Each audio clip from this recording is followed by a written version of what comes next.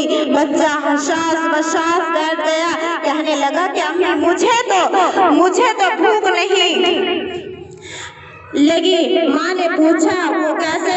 تو بچے نے کہا امی جب میں مدرسے سے آیا تو میں نے مصلی بچھایا اور میں نے دعا مانگی، اللہ بھوک لگی ہی ہوئی ہے، تھکا ہوا بھی ہوں، آج تو امی بھی گھر پر نہیں ہے، اللہ مجھے کھانا دے دو۔ امی اس کے بعد میں نے کمرے میں تلاش کیا، مجھے ایک جگہ روٹی پڑی ملی، امی میں نے اسے کھا لیا، مگر جو مزہ مجھے آج آیا امی ایسا مزہ مجھے زندگی میں کبھی نہیں آیا تھا۔ سبحان اللہ، مائیں بچوں کی تربیت ایسی کیا کرتی تھی اور اللہ رب العزت ان کو پھر قطب الدین مختاری کاکی بنا دیتے تھے۔ چنانچہ یہ مغل بادشاہوں کے شیخ بنے اور اپنے وقت میں لاکھوں انسان ان کے مرید بنے۔ تو ایک اور کامیاب شخصیت کے پیچھے آپ کو عورت کا کردار ماں کی شکل میں نظر آئے گا۔ یہ مثال اتنی زیادہ ہے کہ انسان حیران ہی ہو جاتا ہے۔ اللہ تعالیٰ ہم سب کو اس پر عمل کرنے کی توفیق عطا فرمائے۔ وآخر دعوانا الحمدللہ رب العالمین۔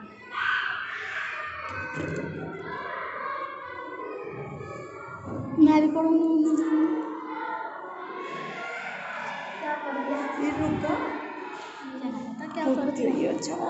مجھے نہ پتا سچ کیا دوں گی میں تو افسانہ کرا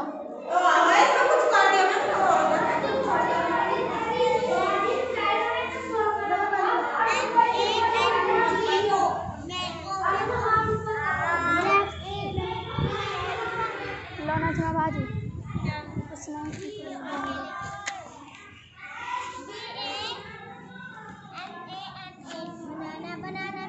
نجم بھاجی میں ایک نجم پڑھوں گی کر کے